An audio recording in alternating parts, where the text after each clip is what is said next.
Okay, we can have a quick talk about the localization process. Some parts are specific to OpenOffice, other are generic, and how it works. Couple words about me. I'm active in several open source projects as a volunteer in my spare time. My job is completely unrelated to OpenOffice and any other open source activities. I served as a project chair and release manager of OpenOffice in the past years, and I'm now just an ordinary project member, focusing on the Italian dictionary and on the localization process in general. Why is it a key field? Because, of course, a lot of new people join the project by starting with localization. It is a typical request that we receive, that a volunteer would be able, in some undefined way, to help the project by contributing to localization and not starting with development or something else. Not starting with documentation, because apparently that's still problematic in some respects, but usually they want just to see OpenOffice translated into their language. There are a lot of political factors behind this and other reasoning that can be really motivating for a new volunteer. And actually, adding a language to OpenOffice doesn't mean anything in itself, since adding a language means a lot of different things. There are document languages, there are interface languages, and in the OpenOffice case, there are the active put-all languages. Each of them is different. The document languages, of course, is the most official part. If I want to have OpenOffice support a new language, then we refer to international codes and standards. Not real standards. I mean, for Microsoft Office compatibility, we have at times to just consider the Microsoft mapping of languages as an internal standard for better interoperability, and the same for adding new languages that can work the same way between, say, OpenOffice and LibreOffice. So this entails a bit of paperwork. It's rare that a volunteer is well prepared about this, but this is the first basic step with a few source code file changes, and at the end, OpenOffice knows that a language exists. So this list is used, for example, if you go to format character font and you have a list of all available languages for your installation, and for the spell check, meaning theoretically supporting a spell checker for that language. Otherwise, it will not work at all. You need to bind the spell checker to a language, and this is the basic step. Unless your Office suite supports the language, you will not be able to use it, or you will have to do horrible hacks that fortunately we don't have the time to cover here. Then there are the interface languages. Interface languages means, of course, having OpenOffice translated into your language. And in some very rare cases, mostly of them, say, politically motivated, people want to translate OpenOffice into a language even if it is not officially recognized as a language, or even if our support of standards is insufficient to that aim. In this case, we do have a couple of languages that are only interface languages, meaning that they cannot write a document in the same language, or they cannot have a proper spell checker in the same language, and they have to abuse another spell checker. That's the idea. Basically, you create an Italian dictionary, but you put Catalan words into it, and you say it's a Catalan dictionary. It works like a Catalan dictionary, but if you then open your document on another installation, it will be interpreted as a document written in Italian. So things get very complex. Otherwise, this is just a normal second step. I mean, we know the language, we support it in the interface. Then there is this third step for OpenOffice, since out of about 120 interface languages that do have a partial translation and that are in our source code, we release about 41.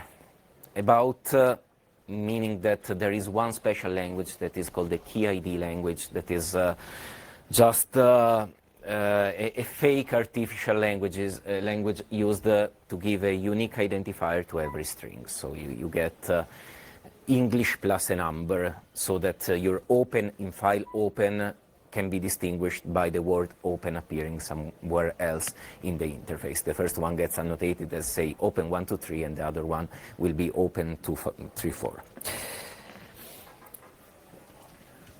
Pootle, our web translation service, supports these 41 and a few more. And the other partial translations are in the source code, but were never imported into Pootle and have been not imported yet. So when we have a new volunteer for language X, say, if X is in Pootle, everything is very easy. And within 24 hours, the guy will be able to actually start working.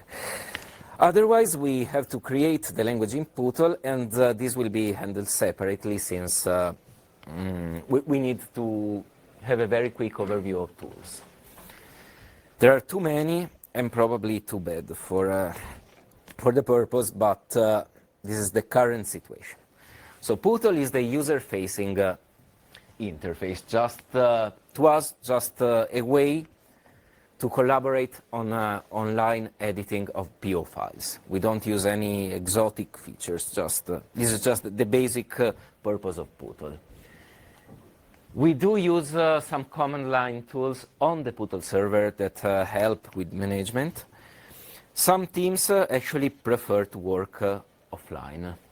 They just download their PO files. They could do without Pootle completely. This is fine, so long as everyone in the team is willing to do that. Okay, in the case of the Apache Software Foundation, we have one Pootle installation for all projects. OpenOffice is only one of hundreds of projects at Apache.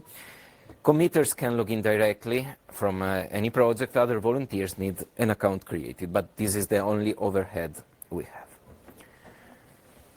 So the Pootle part is the nice part that users and volunteers see. But behind that, there is this obscure SDF format, which is a simple, very simple actually. It is just a set of fields separated by tab, which is fine as long as you have 3 columns of data, but when you have dozens of columns of data, it's just impractical. And it is by the build system. It is specific to OpenOffice, and okay, to the historic tradition of the OpenOffice code, to be precise. And one interface translation is one SDF file. So basically, the Italian translation is one file that can be found offline if you'd like to crash your browser here.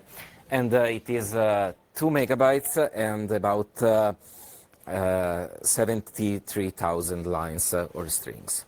It is highly impractical for the editing and for anything else. Even though it is theoretically possible to go there, edit one string, save, and rebuild OpenOffice, and it will work. But as we will see, it will not last long, since it will get overwritten. Let's just see the history of a string as a practical example. The full process to get a string translated.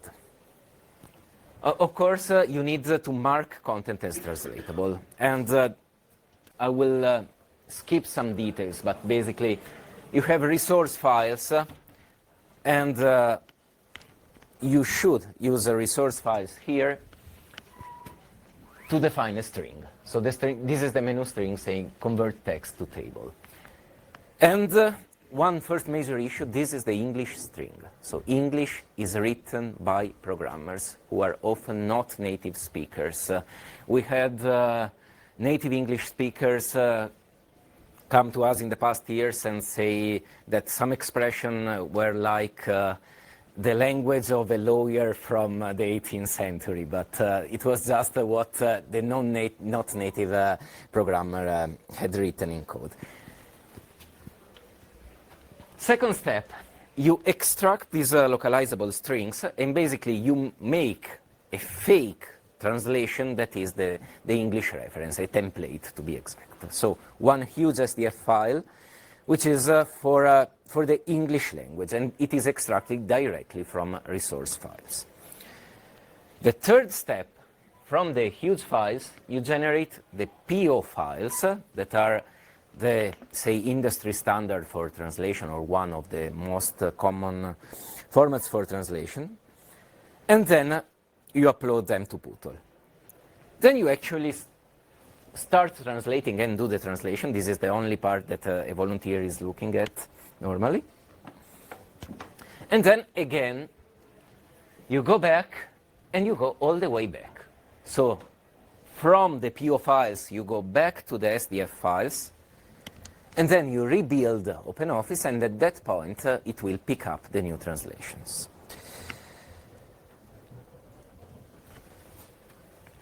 We have, okay, 2-3 minutes, still 2-3 minutes for describing possible improvements. Well, it's clear so far.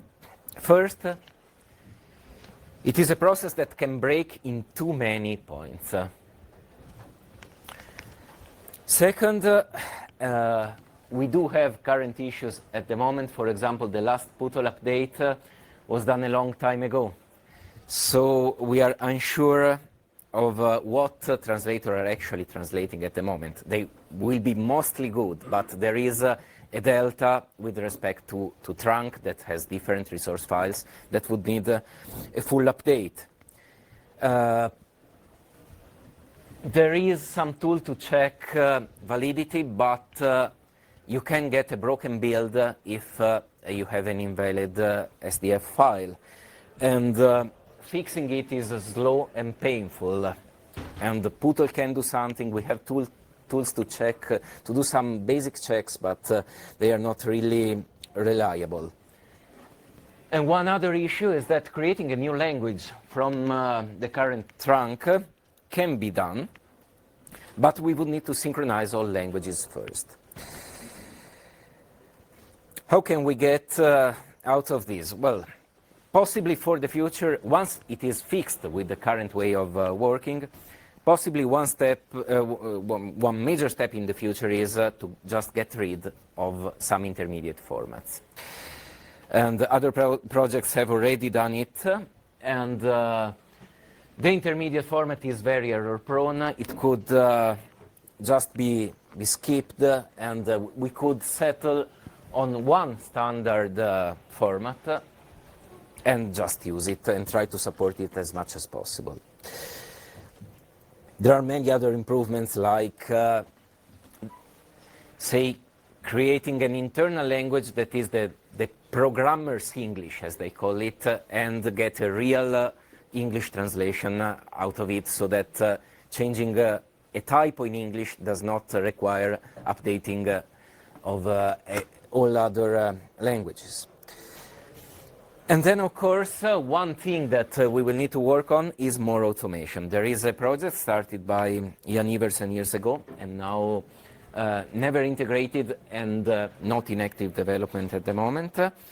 It was called Gen Lang, and it had many workflow advantages in its design.